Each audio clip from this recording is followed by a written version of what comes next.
ভালোবেসে যদি একবার আমি মরে যেতে পারি শতবার। দর্শক, আদালতে আত্মসমর্পণ করে জামিন পেলেন চিত্রনায়িকা অপু বিশ্বাস। রোববার দুপুরে ঢাকার চিফ মেট্রোপলিটন ম্যাজিস্ট্রেট আদালতে আইনজীবীর মাধ্যমে আত্মসমর্পণ করে জামিন আবেদন করেছেন তিনি। শুনানি শেষে আদালত 10,000 টাকা মুচলেকায় তার জামিন মঞ্জুর করেন।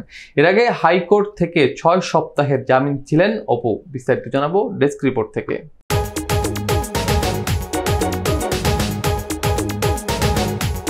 অপু বিশ্বাসের আইনজীবী আবুল বাশার কামরুল জানান, হাইকোর্ট থেকে প্রাপ্ত জামিনের মেয়াদ শেষ হওয়ায় রোববার অপু বিশ্বাস স্বেচ্ছায় আদালতে আত্মসমর্পণ করেন এবং জামিন প্রার্থনা করেন। আদালতের শুনানিতে তিনি নিজে কাঠগড়ায় উপস্থিত ছিলেন। দুপুর 12:40 ঢাকার chief metropolitan magistrate Mohammad Mostafizur রহমানের আদালতে এই শুনানি অনুষ্ঠিত হয়। এই মামলায় পটভূমিতে জানা যায়, বৈষম্য বিরোধী আন্দোলনের সময় 2023 সালের 19 জুলাই ভাটারা থানার সামনে আন্দোলনকারীদের উপর গুলি চালানো হয়। এ সময় গুলিবিদ্ধ হন এনামুল হক। পরে তিনি চিকিৎসা নিয়ে ঢাকার সিএমএম আদালতে মামলা দায়ের করেন। মামলায় সাবেক প্রধানমন্ত্রী শেখ হাসিনা সহ 283 জনের নাম উল্লেখ এবং 300 জন থেকে 400 জনকে অজ্ঞাত আসামি করা হয়।